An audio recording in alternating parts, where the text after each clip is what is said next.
savez, c'était un moment tellement puissant pour moi ce jour-là, car je n'étais pas du tout quelqu'un qui pratiquait la visualisation ou pensait même que mon système de croyance était un outil pratique. Mais j'ai appris énormément de Jim Carrey sur ce jour-là, et il a tout à fait raison. Hey guys, bienvenue sur My Money Talks, ma très jeune chaîne où toi et moi on parlera argent. Car entrepreneur dans l'âme et passionné de développement personnel, je dois t'avouer que j'ai aussi une certaine fascination pour l'argent depuis de nombreuses années. Alors, j'ai ressenti la profonde envie de lancer une chaîne exclusivement dédiée où je pourrais librement parler avec toi de l'argent à travers différents sujets. Et aujourd'hui, l'épisode me tient vraiment à cœur car nous parlerons de visualisation financière, donc d'imagination, une pratique que nous devrions absolument tous implanter dans notre vie car nous n'imaginons pas à quel point le simple fait de visualiser l'argent couler à flot sur notre compte bancaire d'ici les prochaines années aura un rôle clé dans notre futur succès financier. Et pourtant, c'est bien réel. Bob Proctor, considéré comme l'un des maîtres vivants de la loi de l'attraction, avait même dit ça sur le fait d'imaginer. Savez-vous que vous pouvez utiliser votre imagination pour aller dans le futur, puis vous ramener dans le présent ? C'est ce que font toutes ces personnes qui ont beaucoup de succès. Ils voient où ils veulent aller et ensuite ils agissent comme la personne qu'ils voudraient devenir. Il y avait ce conseil du psychologue William James de Harvard qui disait que la technique de l'acteur était d'agir comme la personne que vous vouliez devenir. Comment faire cela ? Vous utilisez votre imagination, bien sûr. C'est un phénomène très étrange.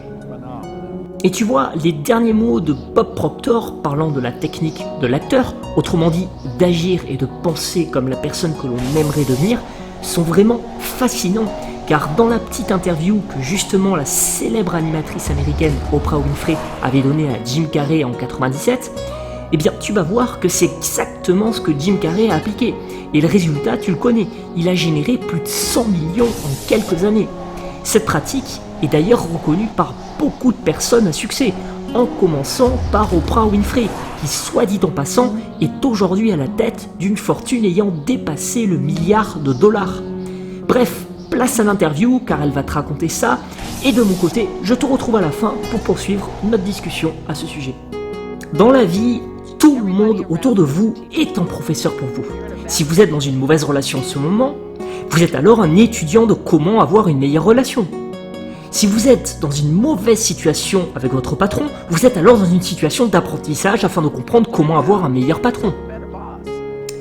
Et qui aurait pu penser que dans toutes les années de l'Oprah Show, ce serait Jim Carrey, l'un de nos meilleurs professeurs ?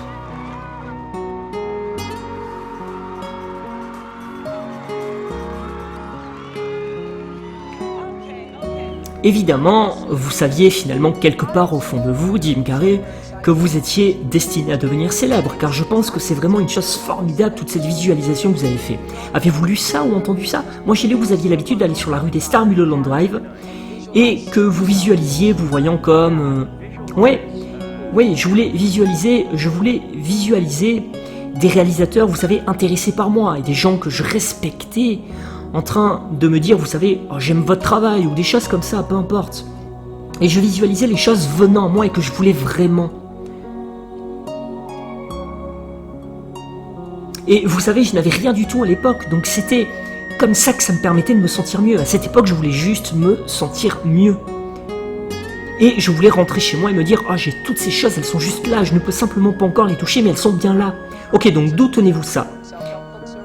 Rubrique section développement personnel. Ils l'ont même renommé où Jim Carrey est venu. Ok, est-il vrai que vous vous êtes rédigé un chèque ? Oui, je me suis rédigé un chèque de $10 millions pour service d'acteur rendu. Et je me suis donné 5 ans, 3 ans peut-être. Et je l'ai daté pour une date de réalisation à Thanksgiving 1995. Et je l'ai mis dans mon portefeuille et je l'ai laissé là et tout ce temps il se détériorait. Et juste avant Thanksgiving 1995, j'ai appris que j'allais gagner $10 millions pour le film Dumb and Dumber. Donc, ok, vous vous êtes visualisé comme... La visualisation fonctionne donc si vous travaillez dur, c'est ça ? Oui, c'est le truc. Vous ne pouvez pas seulement visualiser et vous savez, aller manger un sandwich après. Vous savez, c'était un moment tellement puissant pour moi ce jour-là, car je n'étais pas du tout quelqu'un qui pratiquait la visualisation ou pensait même que mon système de croyance était un outil pratique. Mais j'ai appris énormément de Jim Carrey sur ce jour-là, et il a tout à fait raison. Si vous pouvez le voir, et si vous pouvez le croire, c'est beaucoup plus facile ensuite à réaliser. Donc merci Jim de nous avoir remémoré cette leçon. Mais cela ne veut pas dire que pour toutes les personnes s'écrivant un chèque de 10 millions de dollars, ça va arriver. Parce que vous savez, la plupart du temps, les gens qui font ce procédé le veulent bien sûr, mais ils résistent ensuite. Au lieu plutôt de l'écrire, le visualiser et le voir pour soi-même et lâcher prise. Lâcher prise, mais par contre aller toujours dans la direction de travailler pour ça. Donc rien ne se passe dans un premier temps, c'est au fur et à mesure du processus, du temps, des efforts et de l'énergie que vous mettez dans quelque chose que l'énergie revient ensuite.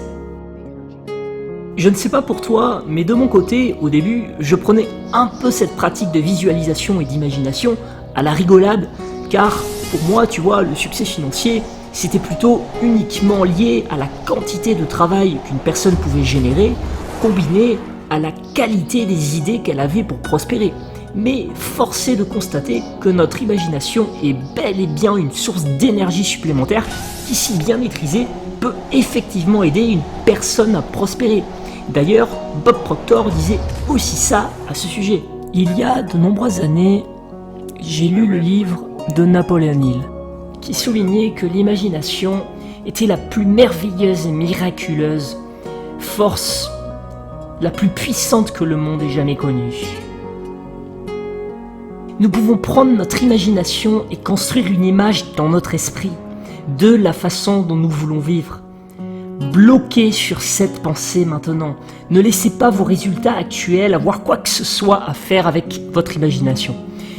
Juste voyez ce que vous voulez et c'est avec votre imagination que vous construirez. L'imagination. Votre imagination. Que voulez-vous? Comment voulez-vous vivre réellement? Construisez cette image dans votre esprit. Il y a un pouvoir qui circule vers vous et à travers vous. Un pouvoir créatif, un pur pouvoir. Ce pouvoir peut même être photographié en quittant votre corps.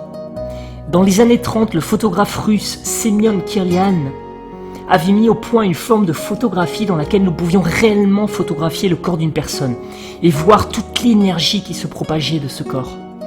Cette énergie coule dans votre esprit. Et ce sont les images que vous construisez dans votre esprit qui vont dicter la vibration dans laquelle se trouve cet instrument dans lequel vous vivez, votre corps. Et la vibration à ce niveau de conscience s'appelle le sentiment. Assurez-vous d'exercer votre imagination quotidiennement.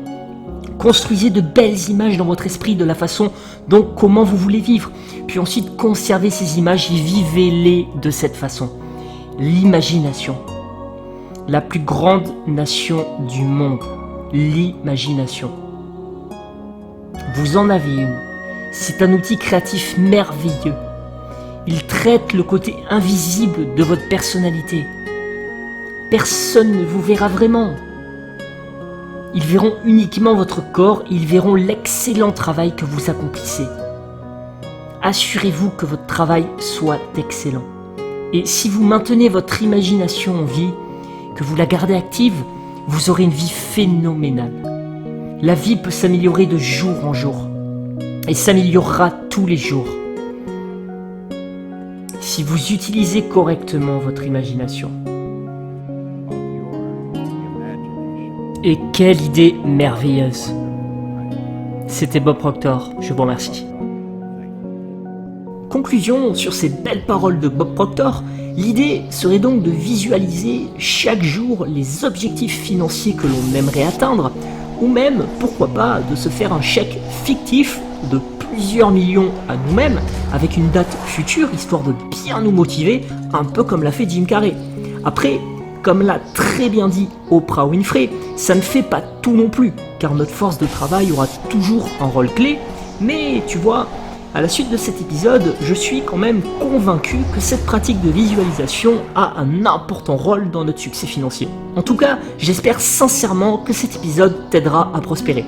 Et dans le prochain épisode, on abordera un autre aspect de l'argent. En attendant, si tu as apprécié, ton like et ton commentaire seront très importants pour moi. Cette nouvelle chaîne est en lancement, j'ai donc plein d'idées sur l'argent que nous pourrons ensemble aborder. Alors si tu es intéressé par le sujet, tu peux me rejoindre sur cette jeune chaîne et t'abonner. Great job.